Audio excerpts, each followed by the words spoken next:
ধন্যবাদ। আরেকটি ভিডিওতে আজকের ভিডিওতে আমি কথা বলবো প্রবলেম ফোকাসড কোপিং স্কিল নিয়ে। অর্থাৎ আমাদের দুই ধরনের বিষয় আমাদের কাজ করে। এর আগে আমি আবেগ নিয়ে কথা বলেছি, অর্থাৎ আপনার ভিতরে যদি বেশি আবেগ কাজ করে সেক্ষেত্রে আপনি কী করতে পারেন। আজকে কথা বলবো আপনার চিন্তা যদি বেশি কাজ করে, অর্থাৎ অতিরিক্ত চিন্তা হয়, সেক্ষেত্রে আপনি কী করতে পারেন।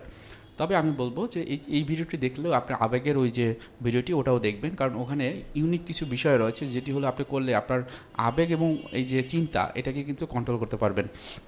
আমাদের কাছে যখন আসে আমরা কিন্তু তিনটা জিনিসের উপর ফোকাস করি। একটা হলো চিন্তা, অনুভূতি এবং আচরণ। তাহলে আপনি চিন্তা এবং অনুভূতি যদি প্র্যাকটিসের মাধ্যমে এটাকে কন্ট্রোল করতে পারেন, আপনার আচরণটা চেঞ্জ হয়ে যাবে। সুতরাং এই যে দুইটি ভিডিও একদম মার্ভেলাস দুটো ভিডিও এবং হাইলি এফেক্টিভ ভিডিও। আমার এখানে যে বিষয়গুলো বলেছি আমি আশা রাখি আপনারা যদি ঠিকমতো এটা মানতে পারেন আপনার জায়গা থেকে, তাহলে আপনার কোনো একজন কাউন্সেলিং সাইকোলজিস্টে এসে আপনার যে চিকিৎসা সেটি কিন্তু নিতে হবে না, এটা আমি বলতে পারি। তারপর যদি কারো কোনো বিষয় জানা থাকে আপনার এই যে চ্যানেলের মাধ্যমে কমেন্টে করতে পারেন এবং আপনাদের অনুযায়ী আমি জানাবো। তবে আরেকটা বলবো, আপনি যদি নতুন হয়ে থাকেন আমার চ্যানেলটি সাবস্ক্রাইব করে রাখবেন।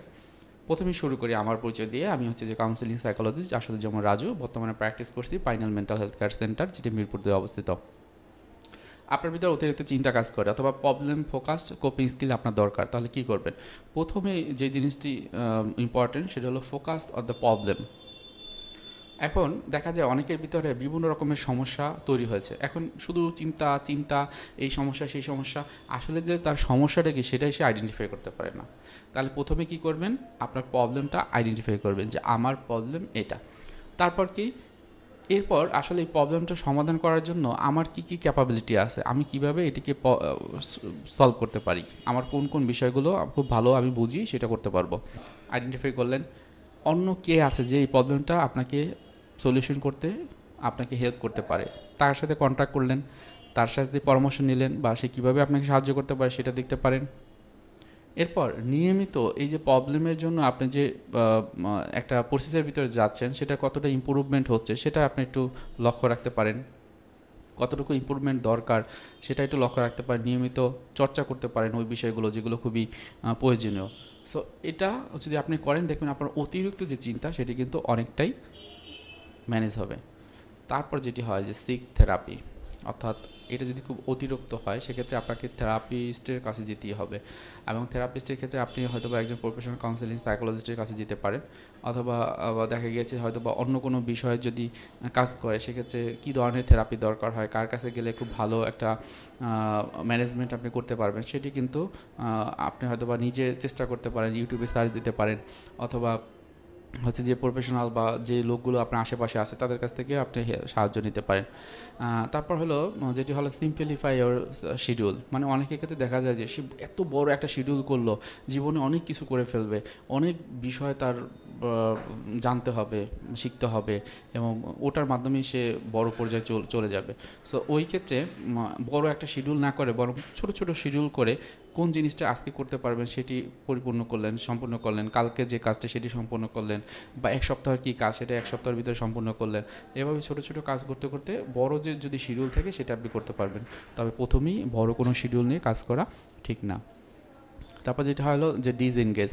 অনেক ক্ষেত্রে দেখা যায় যে যার ভিতরে অনেক বেশি চিন্তা কাজ করে তারা নিজেকে এনগেজ করে বিভিন্ন বিষয়ে, যেটি হয়তো বা তার দরকার নেই, যেটি তার এক্সপিরিয়েন্সের ভিতরে পড়ে না, বা যেটি তার কোনো রকমের তার যে কন্ট্রিবিউশন একদম প্রয়োজনই নেই, কিন্তু সে বেশি বেশি মানুষের সাথে মিশে বা বেশি বেশি চুক্তি করে এবং সেই চুক্তি অনুযায়ী যখন সে সব কাজ করতে পারে না তখন কিন্তু আরও অটোমেটিক থট বৃদ্ধি পেতে থাকে। সুতরাং এই জায়গাগুলোতে যতটুকু সম্ভব আপনার যতটুকু প্রয়োজন সেই অনুযায়ী ইংগেজ হলেন অন্যদের সাথে, যদি কোনো চুক্তি করতে হয় তার সাথে করলেন, মিশলেন, অন্যান্য কাজগুলো করলেন। তো এটা খুবই ইম্পর্টেন্ট, কারণ যাদের ভিতরে অতিরিক্ত চিন্তা থাকে তারা কিন্তু দেখা যায় একই সাথে সব কিছু করে ফেলবো, তখন দুটো হাত দুটো পাও তারা মনে করে হয়তো বা এটা 4 গুণ 5 গুণ বেড়ে যায়, অর্থাৎ তারা মনে করে 8টা হাত 16টা পা এরকম চিন্তা করে। তো এটা না করে বরং আপনার যতটুকু আছে সেই অনুযায়ী আপনি চেষ্টা করতে পারেন। তারপর হলো এস্টাবলিশ এ হেলদি বাউন্ডারিজ। দেখা যায় অনেকের ভিতরে চিন্তা বেশি কাজ করে, তাদের বাউন্ডারিজটা থাকে না। সেটা কীরকম, যে কার সাথে কতটুকু সম্পর্ক থাকবে, সে কতটুকু কন্ট্রিবিউশন করবে কোনো একটা বিষয়ে, বা অন্যরা তাকে কতটুকু হেল্প করবে, এটা একটা বাউন্ডারিজ নেই।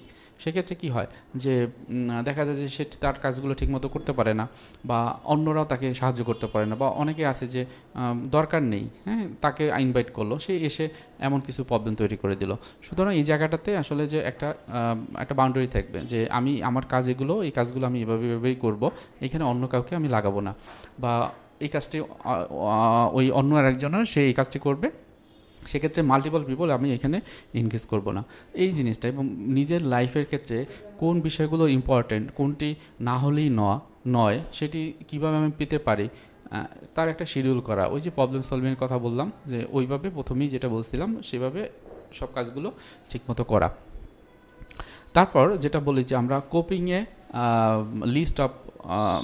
লিস্ট কীরকম, যে মনে করেন আপনার বিভিন্ন রকমের প্রবলেম তৈরি হয়েছে, এখন ওই প্রবলেমটার বেসিসে আপনার কী কী স্কিল রয়েছে সেগুলো একটু লিখে ফেলতে পারেন। এর মাধ্যমে যেটি হবে, আপনি সচেতন হবেন, আপনার ব্রেন সচেতন হবে যে আপনি এই কাজগুলো করতে পারবেন, কারণ এই বিষয়গুলো আপনার দক্ষ। সেক্ষেত্রে অন্য কারো হেল্প লাগলে সেটাও আপনি কীভাবে পেতে পারেন সেটাও লিখে রাখলেন, তাহলে কি হবে, তাহলে আপনার চিন্তাটা কিন্তু কমে গেল, একজনের উপর ভরসা করতে পারলেন। এবং নিজে যদি চিন্তা করেন, নিজে যদি সব কিছু করতে চান, তো সেক্ষেত্রে কিন্তু এটা কঠিন হতে পারে। যেটি আমি পরবর্তীতে বলতেছিলাম যে ask for support or help, অর্থাৎ আপনি একটা প্রবলেমে পড়েছেন, আপনি একজনের কাছে সাহায্য চেতেই পারেন, এবং সেটি চাইতে হয়তো বা আমরা মানুষ হিসেবে একজনকে আরেকজনের সাহায্য করবো, এটাই স্বাভাবিক। কিন্তু আপনি যদি এখানে কনফিউজ থাকেন বা বলবো কি বলবো না, সেক্ষেত্রে কিন্তু আপনার স্ট্রেসটা দিন দিন বৃদ্ধি পাবে। সুতরাং এটা না করে আপনি আরেকজনের কাছ থেকে সাহায্য নিতে পারেন। এরপর যেটা আসে ইমপ্রুভ টাইম ম্যানেজমেন্ট, এটা খুবই গুরুত্বপূর্ণ। অনেকের ভিতরে মনে করে যে সময় যতটুকু আছে সেই সময়ের ভিতরে সব কিছু আমি করে ফেলবো, কিন্তু সময় অনুযায়ী সব কিছু করে না।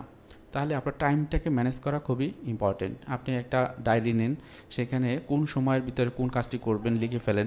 আজকে কী কাজ, আগামী 2 দিনের মধ্যে কী কাজ, এক সপ্তাহে কী কাজ, বা এই এই 1 বছরের ভিতরে কোন কোন বিষয়গুলো খুবই গুরুত্বপূর্ণ, যেটা এই বছরের ভিতরে করতে হবে, সেটা লিখে ফেলতে পারেন।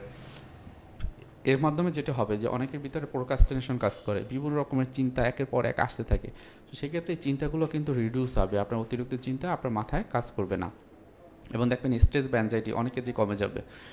এরপর যেটা হয় যে বি প্রোঅ্যাক্টিভ। আমি বইটা পড়েছিলাম, সেটা হলো seven habits of highly productive people. খুবই গুরুত্বপূর্ণ একটি ভিডিও, আমার কাছে খুব ভালো লেগেছে। সেখানে এই যে প্রোঅ্যাক্টিভ কীভাবে হওয়া যায়, ওখানে ইমোশনাল ব্যাঙ্ক অ্যাকাউন্টের কথা বলা হয়েছে। অর্থাৎ আপনি যদি কারোর সাথে মিশতে যান, তখন আপনার একটা ইমোশন তার ভিতরে অ্যাটাচড হবে, আপনার সাথে ইমোশন একটা কাজ করবে। আপনি যত তার সাথে মিশবেন, যত কথা বলবেন, দেখবেন যে আবেগীয় যে বিষয়গুলো একে অপর শেয়ারিং, এবং এটার মাধ্যমে নতুন একটা আবেগ সংযোজন হবে। এখন সব কিছুতেই আপনার যে ইমোশনালগুলো একটা ব্যাঙ্ক অ্যাকাউন্ট থাকবে, আপনি সবসময় খেয়াল রাখবেন যে ওই ব্যাঙ্ক অ্যাকাউন্ট থেকে আপনি কতটুকু আপনার ইমোশনকে ব্যবহার করছেন।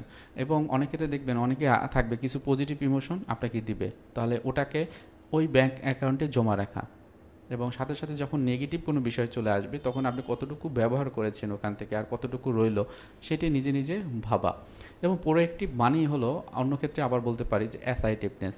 আপনার ভেতরে যখন বিভিন্ন বিষয় মাথায় কাজ করবে, তখন অনেক বেশি রাগ না করে, এগ্রেসিভ না হয়ে, বা অনেক ক্ষেত্রে একদম পেসিভ না থেকে, বরং অ্যাসার্টিভ হয়ে আপনি আপনার তথ্যগুলো বা আপনার ইনফরমেশনগুলো প্রকাশ করতে পারেন। কীরকম, আপনি যখন আপনার মনে কষ্ট লেগেছে কোনো একজন ব্যক্তির জন্য, তখন আপনি কষ্টের কথা শেয়ার করতে পারেন, এবং কষ্ট লাগার পিছনে কী কারণ সেটা বলতে পারেন।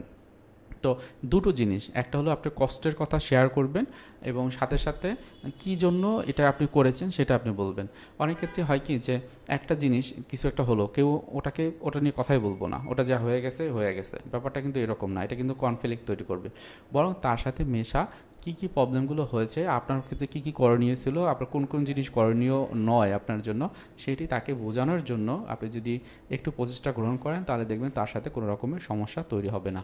তো মোটামুটি এই বিষয়গুলো যদি খেয়াল রাখেন, তাহলে আপনি দেখবেন যে আপনার যদি প্রবলেম ফোকাসড কোপিং স্কিল যদি চান, এই কয়েকটা বিষয় আপনি মাথায় রাখতে পারেন। সাথে সাথে আপনি এটা তো চিন্তার বিষয়, এবং যদি অনুভূতির বিষয় থাকে, আমি তো এর আগে বলেছি যে একটা ভিডিও আছে, ওটা দেখতে পারেন। ওখানে পয়েন্ট আকারে খুব অনেকগুলো পয়েন্ট রয়েছে। প্রত্যেকটা পয়েন্ট যদি নিয়মিত প্র্যাকটিস করেন, তাহলে আপনার জায়গা থেকে আপনি সর্বোচ্চ পর্যায়ে আপনি পৌঁছাতে পারবেন, আপনার জীবনকে সুন্দরভাবে উপভোগ করতে পারবেন। সাথে সাথে কমিউনিকেশন স্কিলও অনেক বেশি গ্রো করবে। এটাই ছিল আজকের ভিডিও। তো তারপরে যদি কারো কোনো প্রশ্ন থাকে, আপনার কমেন্টে জানাতে পারেন। কোনো রিকোয়েস্ট ভিডিও থাকলে সেটাও আপনি করতে পারবেন বলে আশা রাখি। সবার জন্য শুভকামনা। আজকে ভিডিওটি এখানে রাখছি। আসসালামু আলাইকুম।